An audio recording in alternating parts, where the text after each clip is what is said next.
धूल भरी गलियां, हवा में अमराइयों की खुशबू और उन गलियों का सबसे नटखट राजा मोहन। उम्र 17 साल, चेहरे पर अब भी बच्चों सी मुस्कान और आँखों में बिजली सी चमक। उसके पीछे पीछे चला करती थी उसकी 3 सदस्यीय टोली। राजू 18 साल का दुबला पतला लड़का जिसे गांव में सब चेता स्पाटिया कहकर चिढ़ाते थे। गोपाल 17 साल का, रंग से सांवला पर हंसी का ढोल और भूख का शेर। और सीता सबसे छोटी 16 साल की पर अकल में सबसे बड़ी। गांव के लोग इन्हें कहते थे गांव के शैतान। शरारतें हर रोज नई, दिमागी घोड़े हरदम दौड़ते रहते।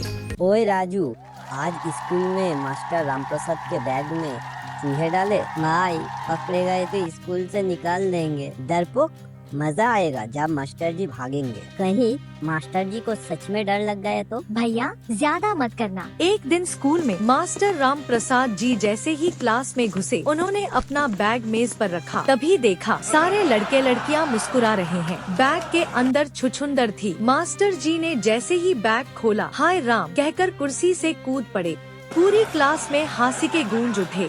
मोहन मासूम शक्ल में मास्टर जी की तरफ देखता रहा और पास बैठी सीता धीरे से फुसफुसाई, कौन था बताओ? सर कसम से मुझे कुछ नहीं पता। जरूरत से ज्यादा हो गया भैया। कुछ दिन बाद गांव में मेला लगा। मोहन मिठाई, झूले और कच्ची बर्फ का मजा ले रहे थे। तभी मोहन की नजर पड़ी एक पुरानी धूल भरी टोपी पर, जिसे एक बूढ़े बाबा बेच रहे थे। ये जादुई टोपी है बेटा, सोच समझ कर पहनना। सच में? जादुई की? कितने की है? 5 रुपए बेटा, इसे पहनोगे तो गायब हो जाओगे, लेकिन जिम्मेदारी से इस्तेमाल करना। राजू और गोपाल हंस पड़े, ये सब झूठ है। लेकिन मोहन ने मुस्कुराते हुए 5 रुपए दिए। राजू और गोपाल हंस पड़े, ये सब झूठ है। लेकिन मोहन ने मुस्कुराते हुए टोपी पहनते ही बोला, काश मैं गायब हो जाऊं। अगले पल मोहन सच में गायब। भैया कहाँ गए आप? तभी हवा में मोहन की आवाज गूंजी, अरे गधे, मैं यही हूँ।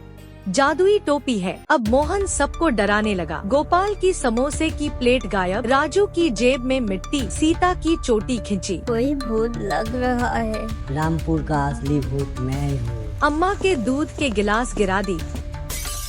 पिताजी की चप्पल गायब। मास्टर जी की किताबों का कोई अता पाता नहीं। ये कौन है? सुबह सुबह हर चीज गायब कर देता है।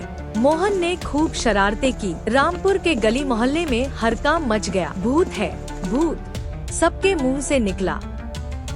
मगर सीता सबसे तेज सब समझ गई। उसने राजू और गोपाल को बुलाया। भैया जरूर कोई चालबाजी कर रहा है, चलो मिलकर सच्ची जाने।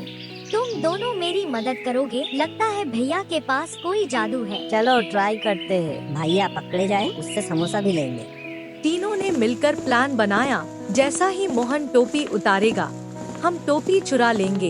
एक दोपहर मोहन नींद में था। सीता ने धीरे से टोपी हाथ में ले ली। सीता, ये मेरी टोपी है, तुम क्यों उठा ली? भैया सबको डराना बंद करो, ऐसा हीरो नहीं करता। शायद सही कह रही है। एक रात मोहन ने टोपी पहनकर मेला घूमते हुए गलती से एक साधु की पूजा की थाली गिरा दी। कौन है तू? दिखता नहीं पर सांसें सुनाई देती है। बेटा जादू का गलत इस्तेमाल ठीक नहीं। माफ कर दो साधु बाबा। बेटा जादू अपनों के लिए है, दूसरों को तंग करोगे तो यही टोपी तुझे सजा देगी। अगले दिन टोपी पहनते ही मोहन का सिर चकराने लगा। आँखों के आगे अंधेरा छा गया। डरकर मोहन ने टोपी उतारी और दोस्तों को बुलाया। सोचता हूँ इसे नदी में फेंक दूं। ये कैसा जादू है? चलो यही सही रहेगा। सीता ने टोपी नदी में फेंक दी।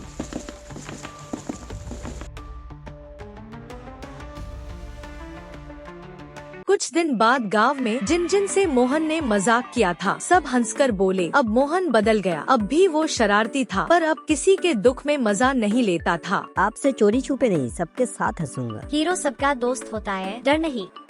अब गांव के बच्चे उसके साथ खूब मस्ती करते बिना डर के। मास्टर जी भी मुस्कुराते हुए बोले, मोहन सुधर गया क्या? सुधर नहीं गया सर, समझ गया। गांव के बच्चे उसके साथ मिलकर खूब मस्ती करते बिना किसी डर या भेदभाव के। सीता हर रोज बोली, यही होती है असली हीरोइन।